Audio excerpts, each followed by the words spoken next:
Forgotten History, Civil Rights in Canada is a riveting book that will change, I guarantee, your perspective on Canada. And today I'm delighted to have its author, Lord Conrad Black, come and discuss it, as well as some very important associated issues.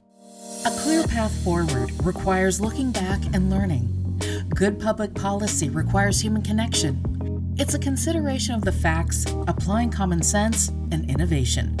It's urban, it's rural, it's real life. We all have something to contribute. We all have a responsibility to get informed because there's a little piece of Canada in all of us, isn't there? Let's learn on this path together. This is Leaders on the Frontier. Lord Conrad Black is a proud Canadian. He's also a British peer in the House of Lords, and he's the former publisher of numerous newspapers around the world, including the Jerusalem Post, the National Post, and of course, the Daily Telegraph. He is acclaimed as an author, and he is a commentator, and he's also a friend of Frontier. So welcome, Lord Conrad Black. Thank you, David. Always a pleasure to do anything associated with Frontier. Thank you. Well, I'm quite excited to talk about the book as it relates to not only better understanding Canadian history and the topic of civil rights, but also as a touchstone, if you will, to talk about so many important issues today as we look at Canada and certainly around the world.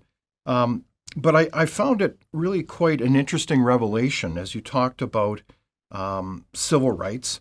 It was quite sweeping from even before Canada was founded, and then, of course, in more recent events here in our country. So I want to start off with a really basic question. Why did you decide to write about civil rights in Canada? Well, I had a role as the historian of the Democracy Fund. I wasn't an employee, but they described me as the historian in residence, even though I wasn't in working terms resident there. And so I thought it would be appropriate to, given that I do write history books from time to time, to look at the history of civil rights in Canada, since the Democracy Fund is chiefly preoccupied with and busy with upholding and advocating the rights of individuals and organizations in some cases. And it just seemed to me that we didn't have, unlike some other countries, such as the United States and the United Kingdom and France, a significant literature detailing the milestones in our own history that are relevant to the subject. People just assume, with good reason, that rights exist in Canada, and in that record we're reasonably competitive, which is fair, but not much is known about how rights happen. There's a sort of a general assumption that we somehow inherited them from the English. And so I looked into it a bit, and I thought this could be a useful project for the Democracy Fund to produce a short book. It's an unpretentious book. I mean, you did me the favor and honor of reading it. It couldn't have taken you. I mean, if you just took a flight from Toronto to Vancouver, you would have got through it and asked for the newspapers and still be over the prairies. It's not a big book, but it does give the summary of the history of the development of human and civic rights in Canada. And it is, as much of Canadian history is, more interesting than we as a nationality generally give ourselves credit for. And it's, as you might expect, a combination of French and English influences.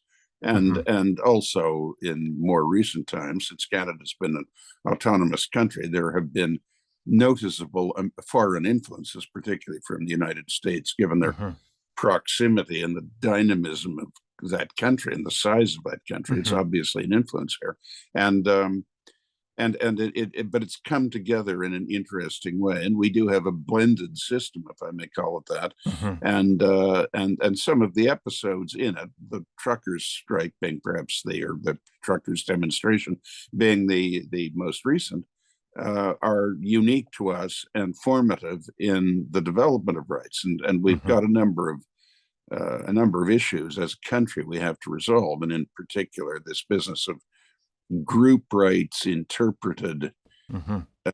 in a way that can be deemed to be disrespectful of individual rights, and that's a current controversy in Canada, as you know. And so I did my best to put it all together in a book that's easily read. I mean, it's not hard to read. Just it's not a complicated book Mm-hmm. with big words in it. It's a simple read, Mm-hmm. but rather an interesting read for any It civic really is. person, I hope, and not, as I said, not a long read. So anyone, it's very accessible. So anyone It who's really interested is. in the subject can pick the book up at a insignificant cost and read it in a short time, in a weekend, or even Yeah. one evening if Yeah. they devote the whole evening to it and have a No, good ending with I it. think it's a great summation, Lord Black, and I realize that it's a shorter book, but it's quite profound, as you mentioned. So let's dive into some of the questions around it, because I think people would be, at least for me, I got an enhanced, and I think I am a student of history, Yeah, and you're certainly very of Canada. knowledgeable on the subject of rights Oh, too. well, thank you. And so, but in this context, I thought it brought a kind of a very unique insight into Canada's history. And I think Canadians would do well. Actually, it should be almost in a citizenship test in terms of a number of these revelations, but we'll get to that in a moment. So I have I have a really basic question to a layperson. What really are civil rights? Is there a way to describe how profound that issue is for people? I believe what they are is they constitute a definition of what a sane adult citizen, or even a sane adult visiting person authentically in the country, has a right to do as an indisputable matter.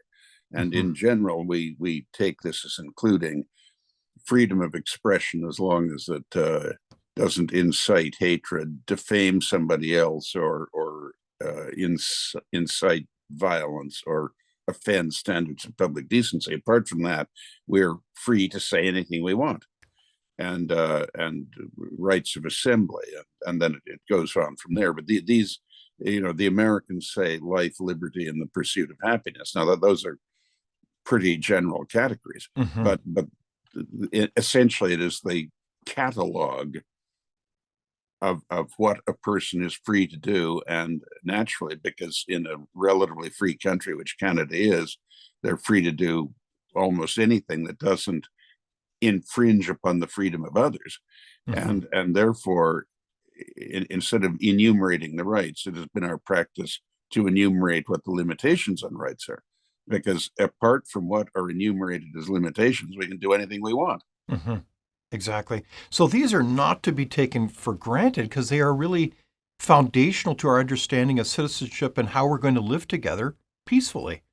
And not Um, only that, of course, that is true, but also in these current times, we find a shocking and potentially dangerous general disrespect in some circles mhm, for rights and for the concept of rights, and the whole woke movement mhm. in its more nihilistic and aggressive versions is essentially putting up the proposition that rights are a sham.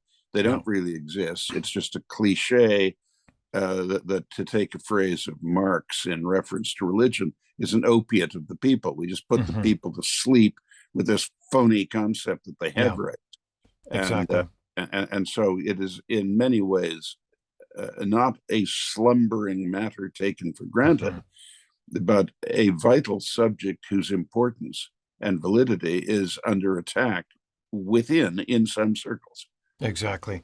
No, well said. So I did want to kind of touch base briefly through kind of the chronology of the book a little bit because I think people would find it quite interesting. But you even go to points of history before Canada was founded.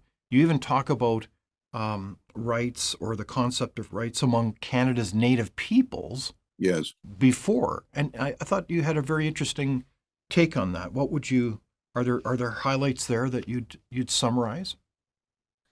I don't think it's for me to say what might be interesting in that, but in fairness to the native people, they did have a sort of a concept of this, Hmm. and it varied, of course. I mean, there wasn't a unitary regime of the Aboriginal peoples in Canada prior to the arrival of the Europeans, but they did grasp the idea, and they weren't societies that wrote things down, but there were practices in the tribes and bands and so on. As I say, they varied, but in general, you had as long as there was an adherence to the group and what the group required of you. Uh, for example, in marital matters or the equivalent Hmm. of them, it was perfectly understood that men and women would experiment with others of the opposite sex Hmm. prior to the solemnization of any arrangement. And Hmm. this wasn't judged to be, as it often was in contemporary European society, an immoral thing. It was Hmm. judged to be a reasonable thing before you embark on a life commitment, to be confident of your compatibility with your potential mate, you see. Hmm. And it was not a concept to be despised, and they put some thought into it. And uh, and then you got into the what we might, it's a bit of a stretch, but broadly call the judicial process, which essentially was that there was a sort of justiciar, a kind of minister of justice in these Hmm. tribes, but there Hmm. was an appeal to the chief. Now, they didn't write these things down, but this was the practice in most of these groups. And again, it was not an inferior level of development of the concept to, let us say, an absolute monarchy like the King of France, who was the Hmm. original overseas influence in Canada. I mean, the French got here before anyone else. Hmm. No, it's quite fascinating that you reference that history, and I encourage people to read it. The other side to it is you set the stage then for really the founding of Canada, the colonization of it, really through two key European powers, namely, of course, Great Britain and France, and how they brought their own unique traditions of civil rights to bear and really create this kind of dual nature of civil rights in Canada, as you allude to several times in the book. And I think that's a profound insight, which probably I suspect many Canadians don't really quite understand. Is there a way to communicate that dual nature? I mean, obviously that's a key theme of the book, but how would you get at the differences between the Quebec French tradition of civil rights versus the English uh, British tradition of civil rights? The French, um, just let me give a historical um, fact that helps answer the question. Once the British took over the government of New France, now Quebec, um, the French discovered that they liked English criminal law. It was gentler and fairer, and it started from the presumption that people should be assumed not to be guilty and had to be proved to be guilty. And there were relatively well developed techniques for adducing the guilt or innocence of accused people. And in general, at least officially, aggressive, or let us call things by their rightful names, that recourse to torture Hmm. in the interrogation of suspects was not allowed. Now, that doesn't say it never happened. Let's not get too morally self-important as Anglo-Saxons here, but in theory, that was the regime, and and naturally, the population of Quebec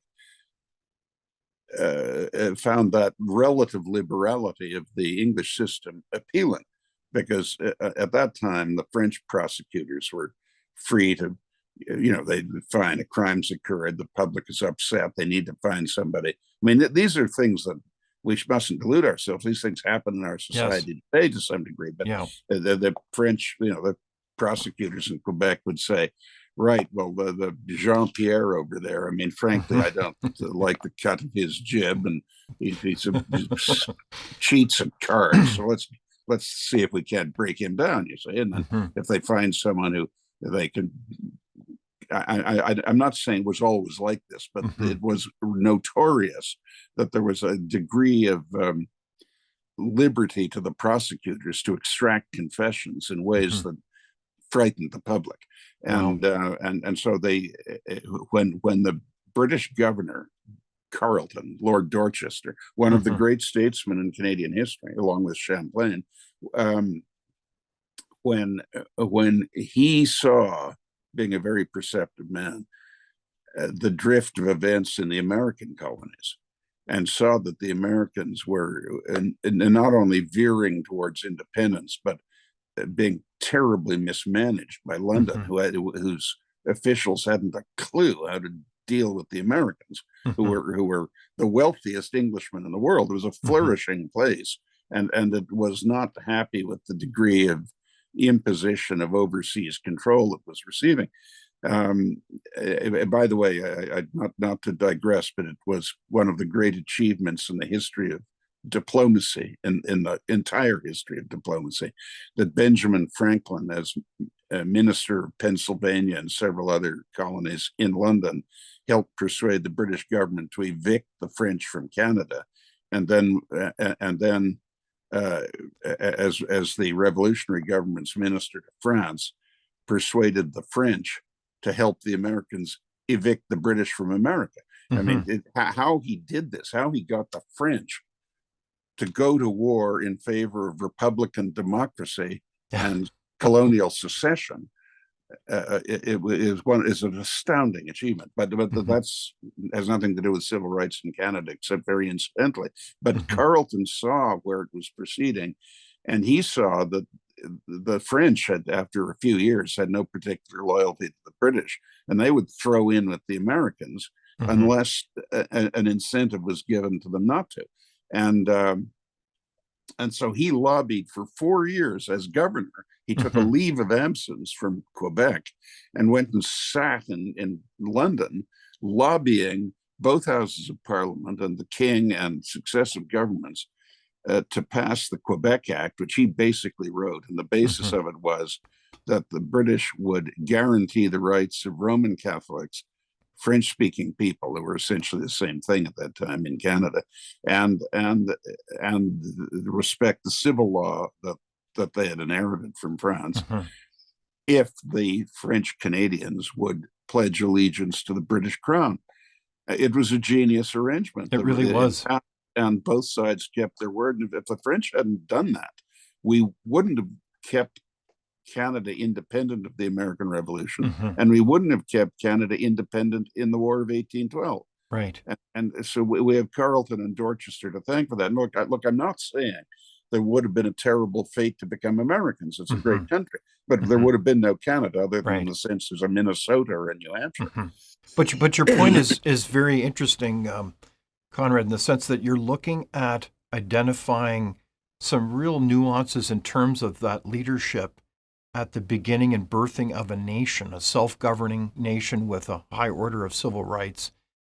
They played a high-order chess game, weaving between the ethos and emergence of a power, namely a neighboring country, the United States, as they went through the revolution in 1776 and then 1812. So it wasn't necessarily a given that Canada would come into being. It was really, truly a complicated chess game that we were very fortunate that we had that kind of leadership, isn't it? Yeah. And now, if I can go back to your question, just add one other aspect to it, to my answer to it. Where we see this fusion of the French and English influences in the concept of rights in this country, most evidently, is that the English, because of the way the English governmental system evolved, of the nobles claiming rights from the king and the Magna Carta and the and William the Conqueror set up a system of local government. And in order to undercut the power of the great nobles, he devolved more power down to local levels. Mm-hmm. And it wasn't because William the Conqueror, who in addition to being a conqueror was a very talented and successful monarch. It wasn't because he was a howling Democrat. It was because in the interplay of different levels of socioeconomic influence, he wanted to undercut the big nobles so his, the crown of the country Mm-hmm. would have more power. And he did it by pandering a bit to local influences. Mm-hmm. So you got this tendency in English history that was favorable to individual rights, or at least Right. local rights. Mm-hmm. And in France, for a variety of reasons, not least the 100 Years' War, which was required for the French to expel the English from France, is when William the Conqueror came from Normandy, professed still to be to be the monarch in Normandy. So Mm-hmm. He was calling himself the king of France and England, which gradually became more and more anomalous with his successors, and finally the French threw the English out. But in the process, the French monarchy became steadily more powerful, Mm-hmm. and it was judged to be necessary to build the country and hold its frontiers. Now, that wasn't a problem in England because it's an island, and the Scots weren't numerous enough to challenge the independence of England. As long as the English controlled the English Channel, they weren't going to be invaded. So what you have in the French system is a development of collective rights, Mm-hmm. concept of collective rights. And Right. you see that even when the revolution came, and they spoke of liberty and equality and Mm-hmm. fraternity, but not each individual having, to take the American phrase, the right of life, liberty, and the pursuit of happiness. Although Mm-hmm. ideally the difference would be a distinction without a difference, but Mm-hmm. that isn't always how it works. So just as an example, the longest serving premier of Quebec, Maurice Duplessis, produced legislation in the 30s and 40s that restricted the rights of communists, for example. Mm-hmm. Well, now this was popular because 99.8% of Quebecers, French, English, or anything else, were anti-communist. So it's good politics. If you're doing something Mm-hmm. 99.8% of people think, well, that's a pretty Right. good idea. Yeah, why not? It's a free lunch, politically.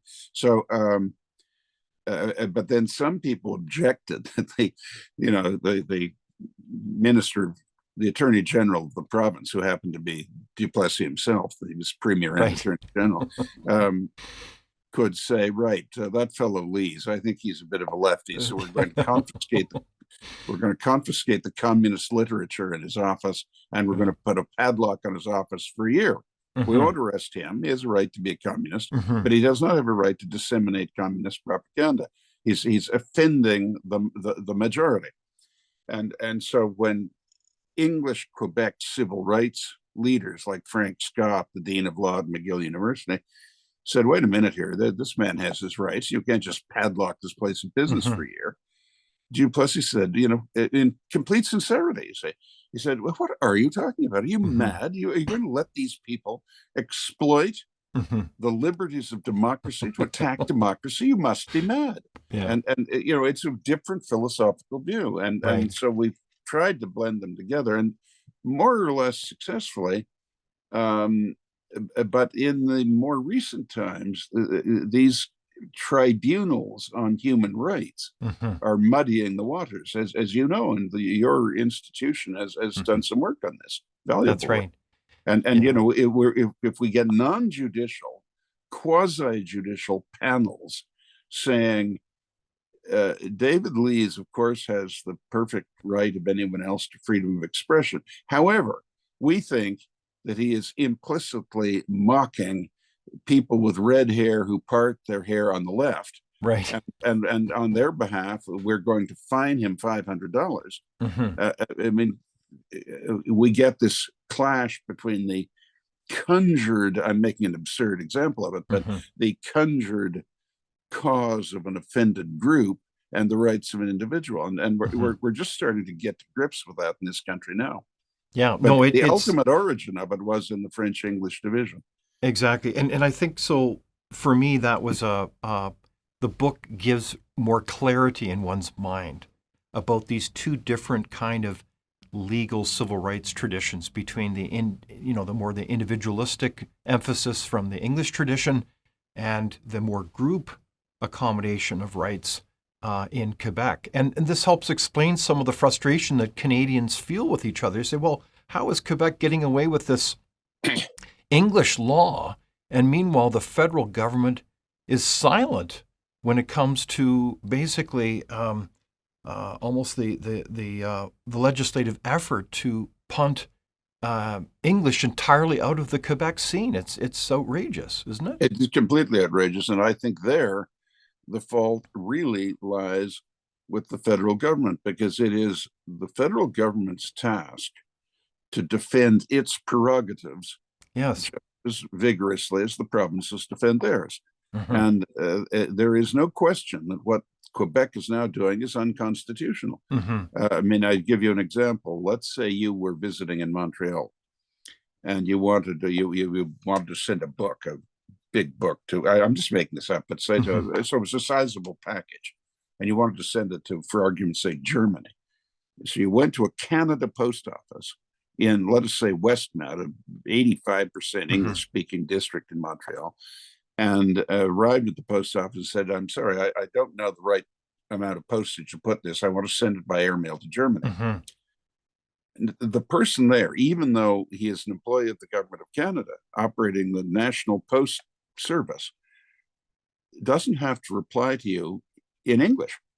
He now in practice, I'm sure they would out of courtesy, Mm-hmm. but in fact they don't have to. And Mm-hmm. it's only a matter of time before some aggressive and sort of irritating separatist poseur in a job Right. like that, instead of replying to you in English, babbles away in Right. French, deliberately designed to be incomprehensible to anyone who Mm-hmm. doesn't understand the subtleties of the argot and the patois in that province, and so you haven't a clue how much postage you're to put on it, and we're going to get to that, and it Mm-hmm. is because of Ottawa allowing this. They have rather uh, almost silently Mm-hmm. joined lawsuits is disputing the constitutionality of the Quebec language law, but and there, in my opinion, there's no doubt that ultimately the federal courts will determine it's not constitutional. Mm-hmm. But it's really a political game. That I mean, Quebec is the second largest province, and it elects a lot of MPs, 78, I think. Mm-hmm. What are we, 335 now, or something like that? Right. And historically, the federal government has been very careful about challenging the government of Quebec on issues like this. Mm-hmm. There was I mentioned the padlock law earlier. It was a cause célèbre in the 30s. And at the same time, there was a law in Alberta setting up a bank, and that's a federal prerogative Yes. also. Right. So, the Minister of Justice, Ernest Lapointe, for Mr. King, the Prime Mm-hmm. Minister, ultimately determined they would not challenge the Quebec law, but they would challenge the Alberta law. And as I pointed out in my biography of Duplessis, the fact that the federal government had 62 members of parliament in Quebec and one in Alberta might have had something to do with it. Exactly. I mean, So this. I don't mean to labor this point, but when, Yeah. as you know, and most of your viewers would, under the British North America Act and the Constitution Act that succeeded it, there is a concurrent right of the federal and provincial governments in direct taxes. They have Mm-hmm. an equal right to collect an income tax. And this wasn't respected in practice. And finally, in 1955, Duplessis said, look, we have the responsibility to pay for education. We have to pay for the Mm-hmm. social safety net. And you're not letting us exercise our tax rights so we can pay for it properly. So I'm going to impose a provincial income tax, which I have every right to do. And if you don't grant its deductibility for the purpose of calculating federal income tax on Quebecers, I'll Mm-hmm. call an election and we'll see who wins. And with that, the federal government backed down. It was only then the federal government in 1955 conceded that the provinces had some right to direct taxes, even though it's clear and has been clear since the 1st of July, 1867, that they did. Yeah, no, it's fascinating history, and those are powerful illustrations that show the tension between these traditions, but also the danger that there's all this political pandering, and we really do need principled leadership, including a federal government speaking up for the civil rights of all Canadians, including English speakers in Quebec or wherever they are. But one of the things I did want to just reference to briefly was the incredible history you point out about slavery in Canada. And I was actually quite stunned by Canada's incredible history of harboring fugitives from the Civil War. I think that's a really remarkable story, isn't it? Yeah, well, not so much the Civil War, but from fugitive slaves prior to the Civil War. Yes, and as well. Once the Civil War started, Lincoln welcomed fugitive slaves into the northern states. But Mhm. prior to that, you're absolutely right. I mean, we received 40,000 fugitive Wow. slaves. Now, this was at a time when our total population in Canada was not more than 2 million. Hmm. So it was a significant number of people, and they had no statutory infringement on their rights at all. Now, in practice, some, let us say, restaurateurs or hoteliers might have said, "Look, I'm sorry, but we really don't want dark-skinned people here," but Hmm. which is, was their right. They're the Hmm. proprietors of the hotel; they can let in who they want. But Yeah. but it wasn't a question where there was any restriction on the rights of movement or assembly or speech or Hmm. anything like that.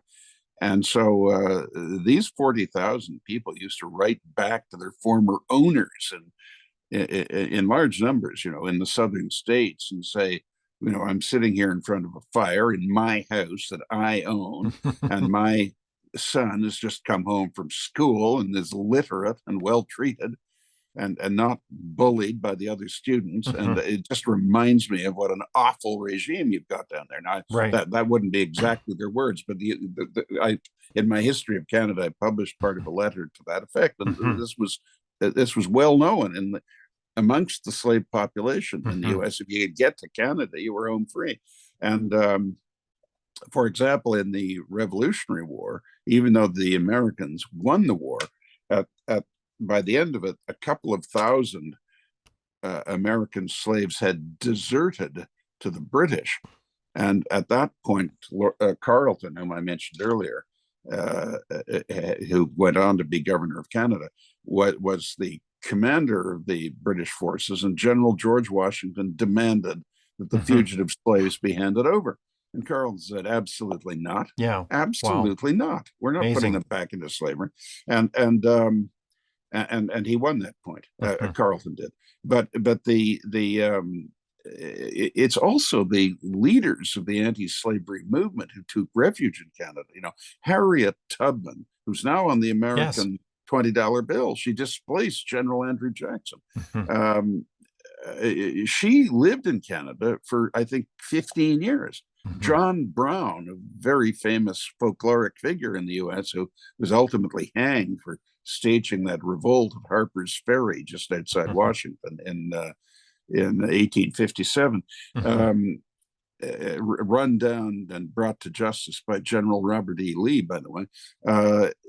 He lived in Canada for a time, Hmm. and the main role in Uncle Tom's Cabin, Harriet Beecher Stowe's book Hmm. that sold an astounding 2 million Wow. copies in the 1850s, Henson, he lived in Canada. Hmm. So we actually had quite an active role, Hmm. and the American federal government was not in the hands of Southerners at that point in the 1850s. Appeasers of the South, Hmm. but not Southerners, so they didn't bother us very much. And then, excuse me, when Lincoln came in, he actually thanked Canada for its services, and also for refusing to allow Confederate agents and border raiders to Hmm. operate in Canada. So Canada was on the right side morally on that issue, Mhm. and on the right side ultimately politically, because of course in the end slavery was abolished, and those who had opposed slavery all along were in good odor. Now the Mhm. exact opposite was on the American southern border, Mhm. where Napoleon III took advantage of the American Civil War to set up a puppet regime in Mexico. And Lincoln warned him through the ambassador Mhm. that as Right. soon as the United States had settled its own house, it was not going to tolerate the French in Mexico. Mhm. And of course, 2 years after the Civil War ended, Mhm. the so-called French Emperor of Mexico, was put in front of a firing squad, and the And that French were sent packing. was that Maximilian? Yeah, who was a brave Yeah. man, but he was Right. just a pawn for Napoleon Mhm. III, and then he was abandoned by everybody. He was a fine man. He wasn't a bad Yeah. person.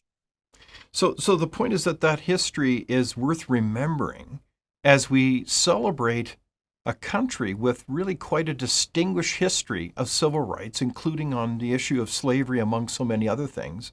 Yes, And that's why we name different um, edifices around Canada, whether it's roads, whether it's statues, all kinds of things to commemorate that kind of leadership that enabled our exactly. country to actually come together against, I'm not going to say this, but most odds, if not all odds. I Yeah. mean, after the Civil War, the standing army, and you make this point, of the United States could have just simply marched into Canada. It would have been all over in a matter of a week. The Grand Army of the Republic, an army of 600,000 battle-hardened soldiers led by General Grant and General Sherman. In a phrase of Jefferson's from a generation before, a mere matter of marching. Yeah, Having defeated Robert E. Lee, with all due respect, right. the militia of Canada wouldn't have lasted 1 week against such a force. So in that context, that's why we commemorate our leaders in this way. And yet there's such an aggressive movement by some. It's almost like they are not even aware of history. It doesn't really matter the facts. Not only not aware of it, David, unfortunately, we're finding instances where they are aware of it but deny it. They want to simply rewrite history Mm-hmm. to our disbenefit. You see, Right. Yeah. and if it's white and successful, it must be Yeah. exploitive and evil. So don't bother us with this nonsense that we were helpful to slaves. If we were helpful to slaves, it was only because we wanted cheap labor, or we wanted to thumb our noses Mm-hmm. at the Americans. It had nothing to do with us having any respect for human dignity, Mm-hmm. which was indeed directly contradicted in a statement that Abraham Lincoln made to George Etienne Cartier when he visited Mm-hmm.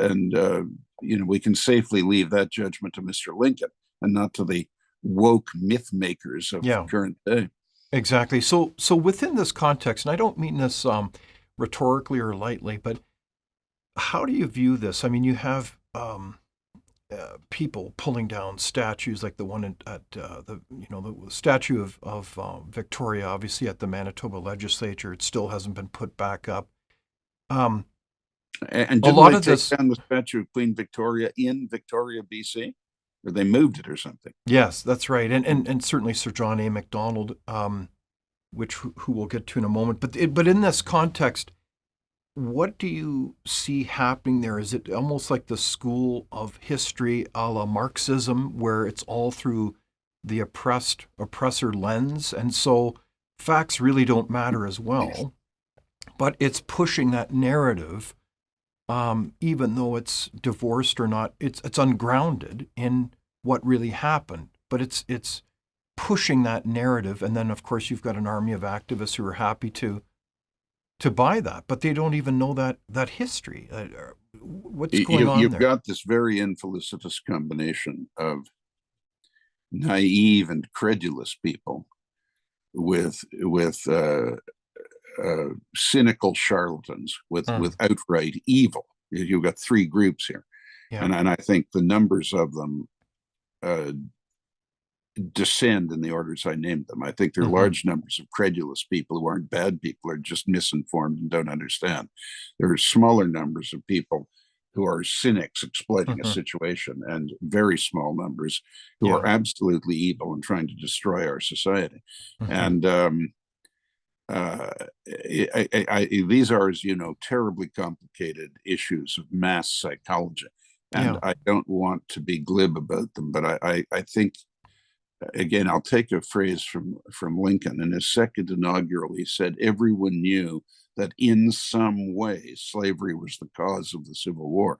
Well, Hmm. I put it to you that anyone who analyzes this can can surmise that part of the problem is that when the West won the greatest and most bloodless strategic victory in the history of the world in the Cold War, when our great Hmm. rival and adversary Right. simply disintegrated, fell like a souffle without a shot being fired by Hmm. anybody. There was no enemy. There was no challenge. At no point was anyone saying, no politician, no father of a family, no school teacher. Nobody was saying, we have to be careful. There are forces in the world that want to overthrow our society and replace it with a dictatorial system. All that went, and to some extent, I think a vacuum was created where, in the absence of a rivalry and a challenge Hmm. from outside, one developed from inside. And I think it probably started positively enough with people saying, well, look, that's all very well, but let's not be blind to the fact there are imperfections in our Hmm. society. That's a Hmm. good thing. By all Yes. means, let's not be blind to it, and let's do what we can about it. But it has gradually been allowed through the failures of our opinion leaders, both the political leadership and the media and the Hmm. academy, Yeah. including, as they say, K-12 and the universities, or K-13, whatever it is. Um, because of no pushback, because of no one saying, well, wait a minute here, let's keep some sense of proportion. I mean, yes, there are problems in our society and let's work on them. But Mr. Churchill's famous statement that democracy is the worst system except for all the others. And nobody's saying that. So they're pushing on an open door and they're saying, well, look here, you were impolite to the Japanese Canadians during the war, Hmm. which we were.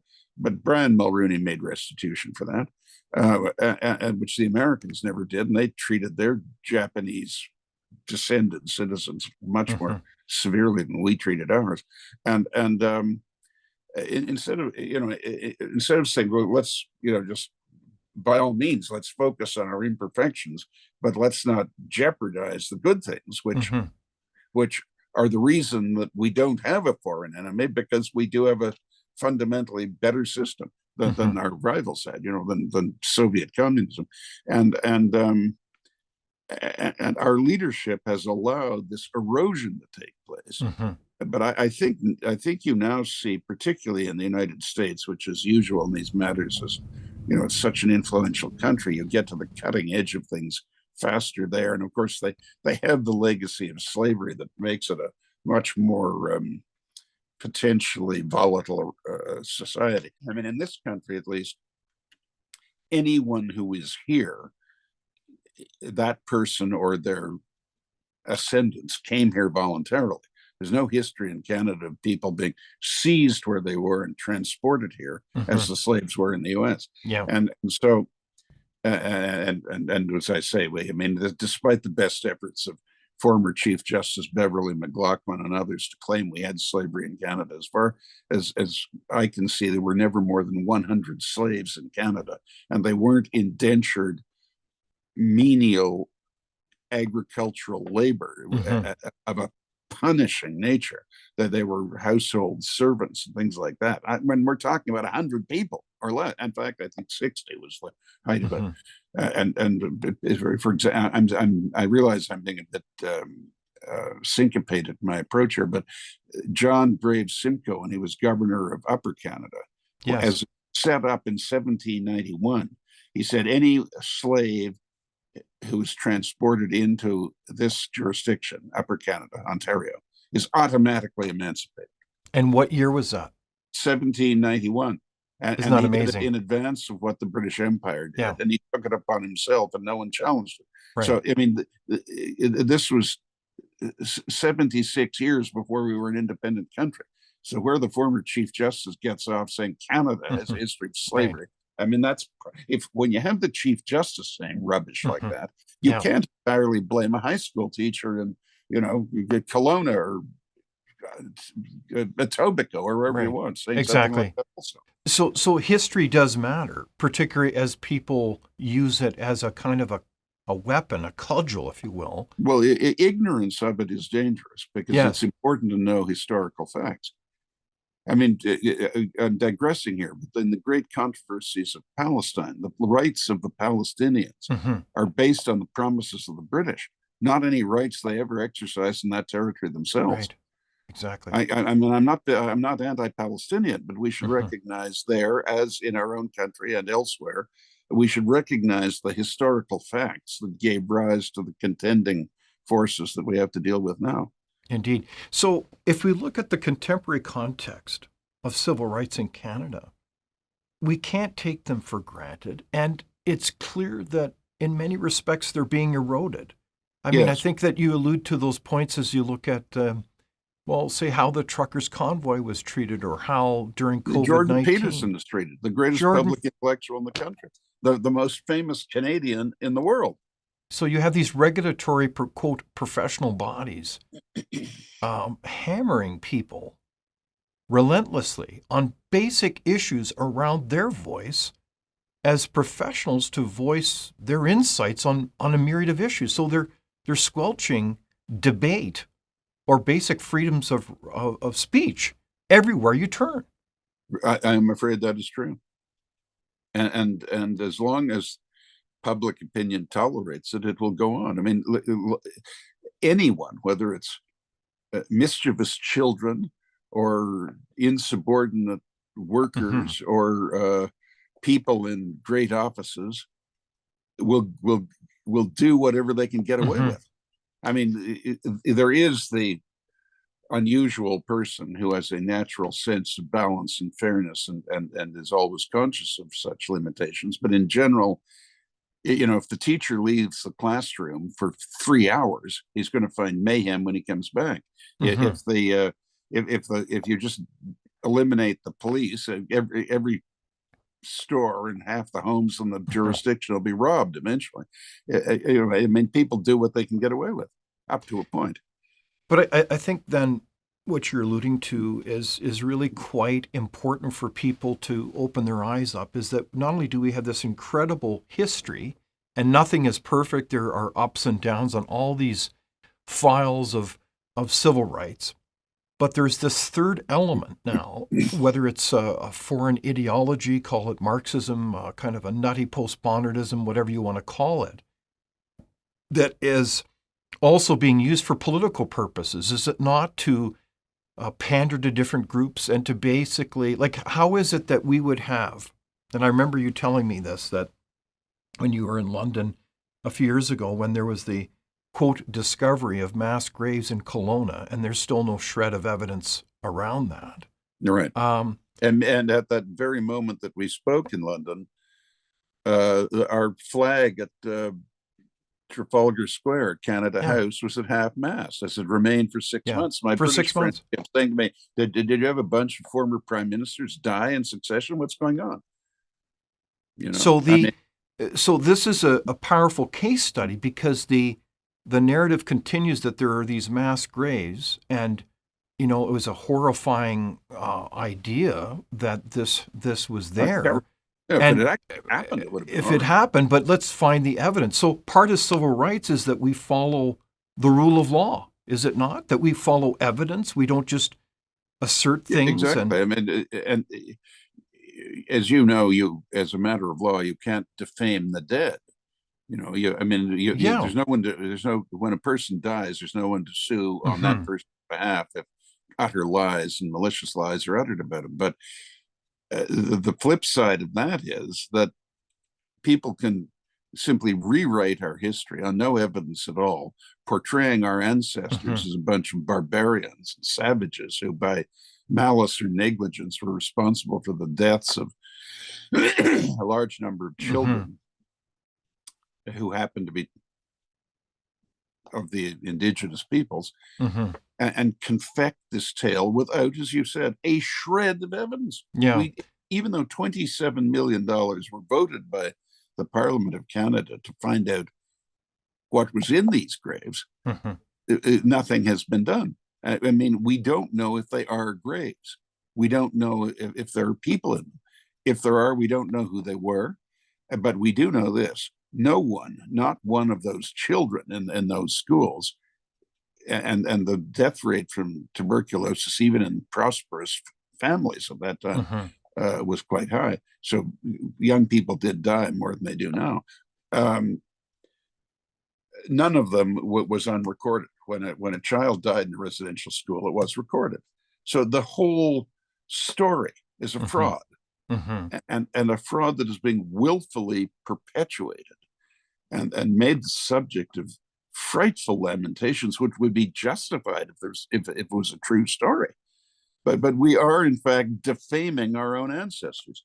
It's really well said. I mean, it's very disturbing because, like you and a number of others, you'll probably have read the entire Truth and Reconciliation report of some 3,400 pages. And it's almost like there's an intellectual sleight of hand, to put it politely, that's gone on, where the summary report is often perceived as the report of some 300 pages. Because I have asked so many people, including journalists, have you read the report? And they say, yes, we have. So you've read the entire report of 3,200 pages. And they say, pardon me, what do you mean? Yeah. So there Well, is, and as your institute has pointed out, the report, the summary in the first volume, takes considerable liberties with the supporting indeed, evidence, and in fact departs from it in a number of yeah. places. So But this is there, in fairness to Sinclair and the rest of them, and they've certainly played this violin for all it was worth. And I'm not saying they have no grievances. I'm just mhm, saying that some of them are exaggerated. But he didn't get into any reference to genocide. He didn't do mhm, that. right. That's some of these uh, really discreditable people who've come in afterwards. Hmm. So it is a remarkable place that Canada's at, because civil rights then relates to, for example, the area of civil rights in Aboriginal history, and you go through that in the book. It's long and it evolves.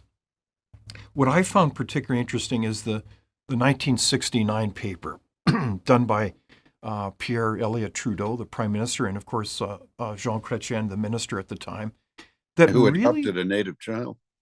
indeed, yes, and really articulated a really quite an ambitious vision to basically integrate Aboriginal people with respect as any other Canadian. Which is Um, what John A. Macdonald wanted to do, and for which his statue has been taken down.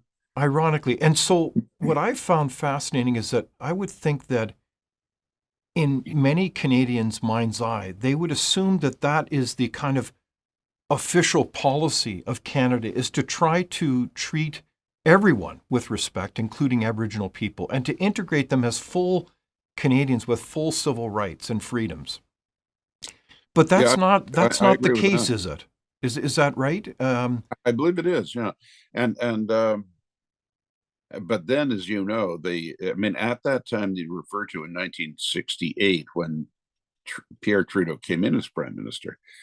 People who joined the what was then called the Ministry of Indian Affairs Hmm. uh, had to sign a paper saying they understood that the department was apt to be wound down and they would be without a job. Then in due course, the whole position changed completely, and the objective of that ministry, whose name changed, was to reinforce the native people in their separateness. Okay. Oh, And so just for a sec there, Conrad. So I wasn't fully aware of that. You're saying that in 1968, when Pierre Elliott Trudeau came into power, he asserted that they were going to close and wind up INAC, Indian Native Affairs Canada. That's right. And there was a backlash within the department to say, no, we're going to continue. So that's fascinating. Is that yeah, what? yeah, and not only that, they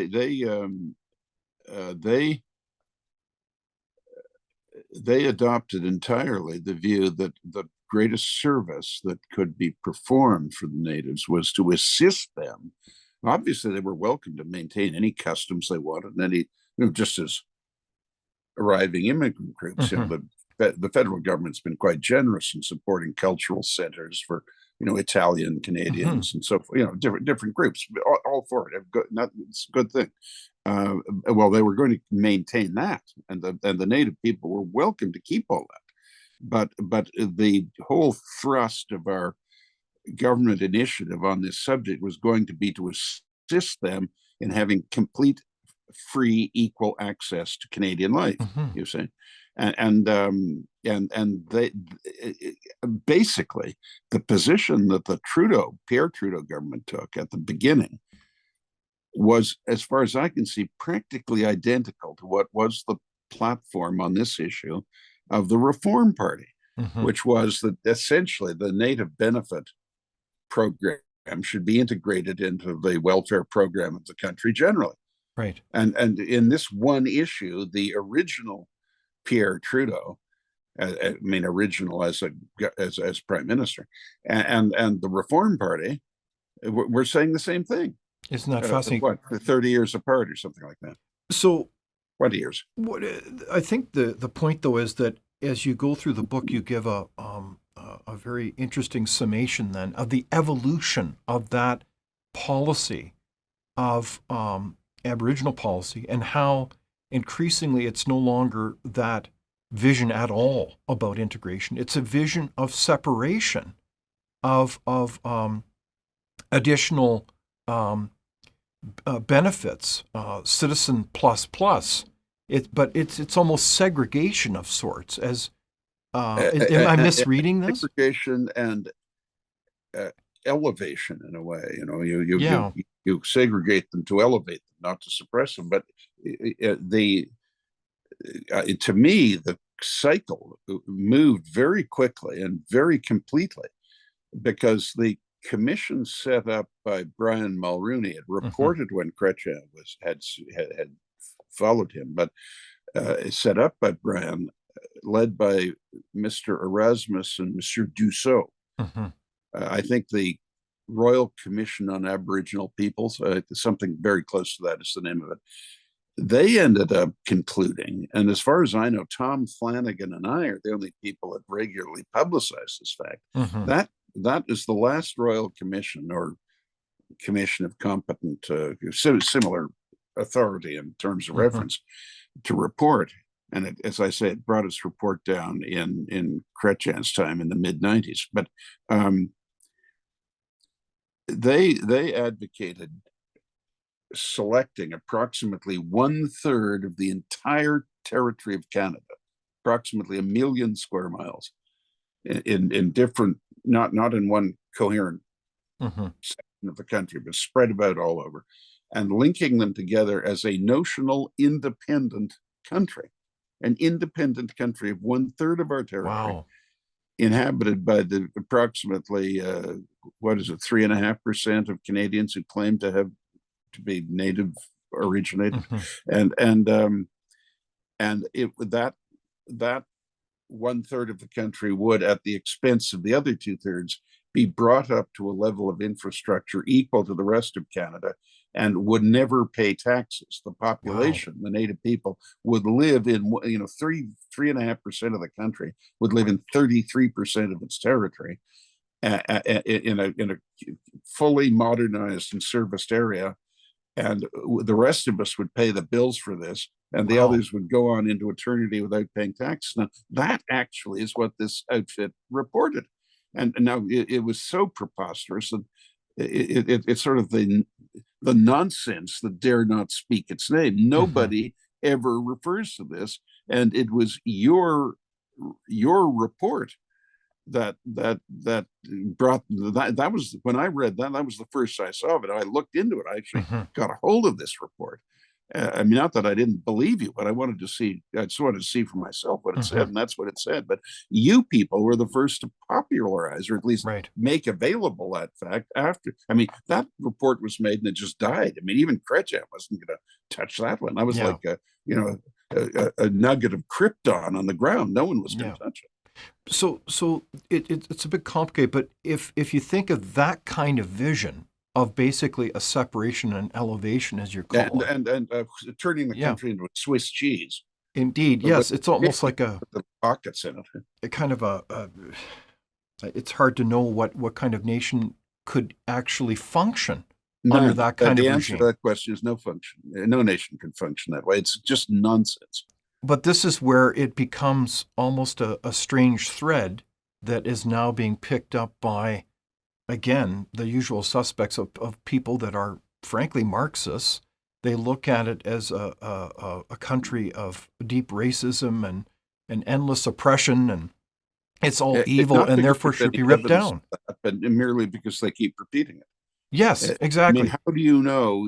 How do you know the country is racist? Well, because everyone says it's racist, Yes. but it No. isn't racist. Do you know? I mean, I don't. It didn't matter. I wasn't paid for it, but even if I was, it wouldn't have mattered. But I appeared every week on a radio station here in Toronto for about 10 minutes, talking to a very amusing and intelligent announcer, Mm-hmm. and we would knock around whatever subject was up that week, Mm-hmm. and have some fun with it. Mm-hmm. Well, I just made the point in passing that Canada is not a systemically racist country. Yes. I said, I'm not saying there are no racists in it, but it is not a racist country. It's a country where the overwhelming majority of people, including all official institutions and Mm-hmm. documents, governing institutions, oppose racism. Mm-hmm. Uh, for this, I was sacked. How dare I say that Canada is not Wow. a racist country? I was Utter fired nonsense. for making a Utter pro-Canadian statement. nonsense. Happens to be true. Yeah. My friend Mark Stein quit in solidarity with me. No, it's utterly bizarre. So in that context, we have to be vigilant as Canadians and to really understand both our history and our civil rights and not take them for granted because of all these kinds of ways of undermining the basic understandings of that history, as we say. So I guess looking at the context today, and I do recommend the book, it would be a great Christmas gift for people.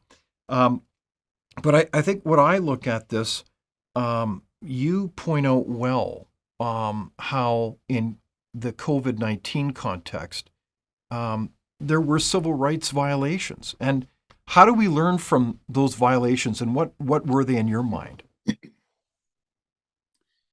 Of course, that is a very challenging area because everyone, or practically everyone, would agree that in a genuine public medical emergency, you may have to override some liberties. I mean, in the interests of the physical health and mental health of the society. Mm-hmm. I mean, I think most people would concede in the abstract that such a thing may be necessary. So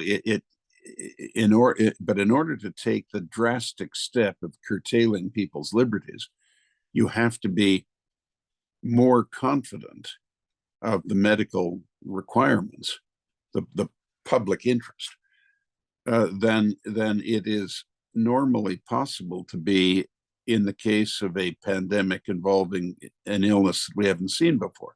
Mm-hmm. So it is, to be fair to the people trying to navigate through it, it's a difficult situation.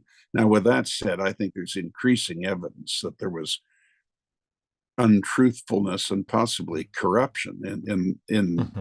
in the United States in this issue.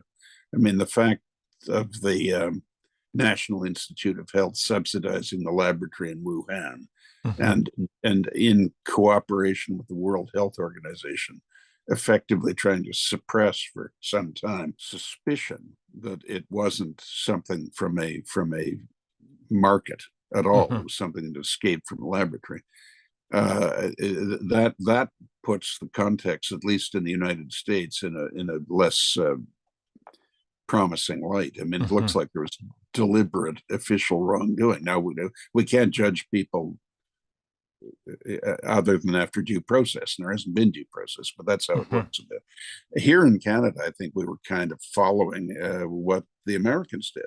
And now in the Exactly. United States, what happened was heavily influenced by the political context, and the Democrats controlled the Congress, and they were Hmm. demanding the shutdown because they wanted to hang around Trump's neck the resulting economic problems.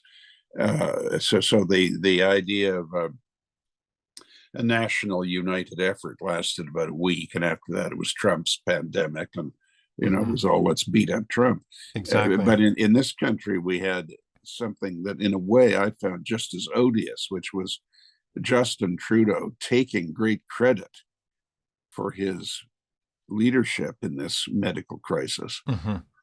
public health crisis, which he didn't deserve. He signed us on to a Chinese vaccine that never worked. We Hmm. were very late getting the vaccine because of that. And then he ultimately held an election based on his brilliant performance and was reelected, to my astonishment, because I thought his performance was poor. Yeah. I thought he moved late, made the wrong alliance with China, and we were much too restricted. Now, Hmm. some of it was provincial and some of it was municipal. I mean, here in Toronto, we had the then mayor, John Tory, shutting the parks. There was no reason to shut the parks. What are Wow. we doing? And there was no. We've discovered eventually that children didn't transmit it very much. Exactly. Yeah. So there was no reason to shut the elementary schools at all. Hmm. So, but in fairness, I think those were honest errors, but we Yeah. should recognize them as honest errors. But attributing blame there on restricting civil rights, I think we have to cut some slack to people trying to deal with a situation that there wasn't a useful precedent for. Hmm. We didn't know everything that we now know about COVID, and there was, on balance, I would accept the principle. On a thing like that, you're better to react um, overly uh, comprehensively than Hmm. than insufficiently. Hmm. I mean, if it had been a more pernicious disease where the death rate was higher, Hmm. then we would have been grateful for what they Yeah. did. But But but I think I think we need a mechanism for introducing the information that we learn as quickly as we can, and adjusting to that. I mean, you saw the famous business in New York where the governor, Cuomo, uh, didn't know whether discharged COVID uh, patients were being sent back to homes for the elderly, if that's where they came from. Mhm. Well, of course, that's where most of the deaths were, and that policy of sending them back there did cause a lot of So people to tragic. die. I don't think you can even accuse the governor of negligence. He didn't know. But Hmm. but on the other hand, if they'd assimilated the information and evaluated it more quickly, they would have known, at least much Exactly. earlier. So when you refer to COVID-19, I think it's a good reflection on it. I mean, part of it is that we can learn lessons from these things and think of the mechanisms. And I think one of our friends at Frontier is Dr. Brian Schwartz, and he's just come out with a release about how to encourage the re-enlightenment of Canada. And one of those mechanisms is really looking at how we ensure that emergency legislation really does offer transparent information and to set the stage for healthy debate about what is really going on. We know these situations are dynamic, but more than ever, we need information. So, on that note, we just had the federal government coming out with not only a second phase of media funding, but an enhanced set of media funding for really the mainstream media. And I think there's some 2,000 outlets across Canada that are funded now by the federal government. It's really quite remarkable. It's creeping, it's a mission creep. It's mission creep. So can you have civil rights in a society that is funding the media, this estate that you more than anyone else knows about, needs to be in their lane, in their mission, holding truth to power. And yet you've got the federal government right in there funding all these parties. Is it possible to have civil rights then? Well, I think it's possible, but it becomes more complicated, and I think look, I suppose the case can be made that public assistance to certain media outlets that aren't commercially viable can be justified. For one thing, I think in Canada, I think you can justify the concept of public broadcasting, but I think the way it's been conducted at the moment is not remotely adequate. But so I think the answer is yes, the civil rights can coexist with this, but you are taking unnecessary chances the way we're doing it. I mean, I don't think the country has any idea of the extent of funding of newspapers. Mm-hmm. When it started, it was a relatively modest thing for commercially distressed newspapers, but it is gradually creeping up to the point where the government is becoming a very serious influence potentially. And you know, we absolutely cannot get to the point where the media is controlled by the state. I mean, we already have the CBC. We already have. Yeah, but the CBC's market share doesn't constitute control of the media. Mm-hmm. But if we're going to end up with you know basically all the print media being paid for by the government and administered by politically appointed people, then I think you might still have some detritus of civil rights, but you're not going to have much of a democracy. Exactly. So we're in the home stretch here, Conrad. We've had really quite an interesting conversation, sweeping from history all the way to the current day, and I can't help but ask you about. You've alluded to the incredible history of the Middle East that frames up the situation with Hamas and Israel, the horrible terrorist attacks on October 7. So were you surprised by the levels of anti-Semitism and violence in our own country against the Jewish community? I was. On the other hand, for obvious reasons, there's inadequate research about this, but I am satisfied that an inordinate amount of it was the reaction of Muslim immigrants to Canada or visitors to Canada, mm-hmm. and that they were mobilized as part of the strategy of the Palestinian nationalist organizations as sort of phase two. They must have known that the reaction of Israel to such horrors as those of October 7 would be very severe, and that in general the world would understand the motivation of the Israelis. And so their next step was to wrong foot the international Jewish community and its sympathizers and represent what was going on as objections to an illegal occupation. And I think that most of what passed for anti-Semitism was based on the idea that Israel was occupying Palestinian land and therefore brought some of October 7 on itself. And therefore, the Israeli reaction was excessive. Now, this is rubbish, of course. It is complete and utter rubbish. But I think a lot of the people who tended to give an indulgent atmosphere or relatively serene response to these anti-Semitic demonstrations and actions we're acting out of being misinformed by our dear media, which don't present the facts in the Middle East very accurately. And so I, in my opinion, the apparent anti-Semitism, now maybe I'm being an optimist, but my opinion is that the apparent anti-Semitism in our campuses and media was largely provoked by a party in interest, the natural sympathizers of Palestinians or the Palestinians themselves.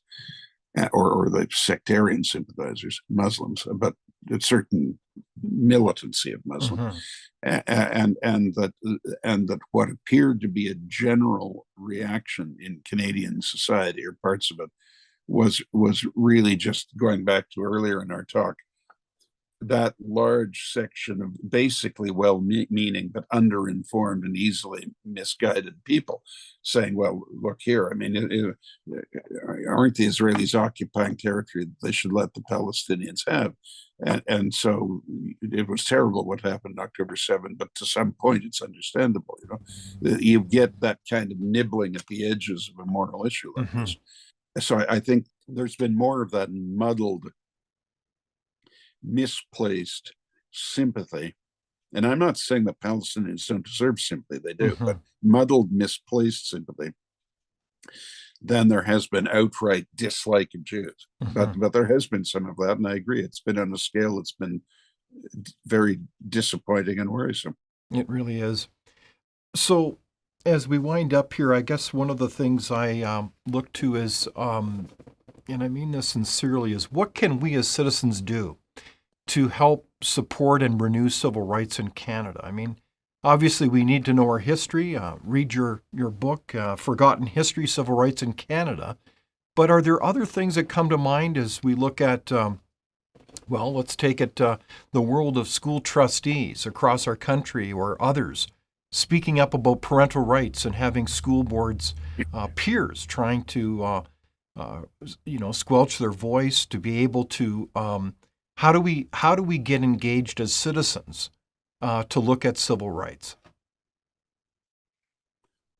I think we have to be more active in the areas where we have exposure. I mean, my children are all adults, so I don't go to school sessions on their behalf anymore. But those who have school age youngsters should make sure they know what they're being taught and should assert themselves. And I mean, this, of course, is a very burning and active issue in the United States, but we should, this should happen. And those who support universities, I mean, I've done it myself. I've made substantial gifts to universities where I'm an alumnus, and that's Carleton, Laval, and McGill, and I don't have any particular complaint with them as far as I know, but at some of them, the conduct of these universities has been an outrage. And it really has. And so I think those who have some influence with the universities should assert the influence. I mean, I think we want sensible, reasonable public opinion to assert itself. We don't want to intimidate people. We don't want to overreact. We want to restore balance, though. But it takes collective, spontaneous action by the public. I mean, we are majoritarian democracies, and that's as Mr. Churchill said, it's the worst system except for all the others. Indeed. Well, it's been a far-reaching conversation today, Lord Conrad Black. I'm very grateful for your leadership on so many fronts, including writing this book, Forgotten History, Civil Rights in Canada. And I do recommend it, and it's been a pleasure to talk with you again, Lord Conrad Black. And on behalf of all of us, we wish you a Merry Christmas. Thank you so much, David, and the same to you and all of your viewers and everyone at the Frontier. Thank you so much. Yep. Bye. Thank you for watching Leaders on the Frontier. We're a nonpartisan think tank. We explore ideas, policy, and practical solutions that can make a difference in the lives of Canadians. We do not accept any government funding. We work for you. Thank you for supporting Frontier. Visit fcpp.org to give. While you're there, be sure to check out our latest articles and research. Without open discussion and debate, you're not thinking, nor are you free. Comment below. We'd love for you to join the conversation.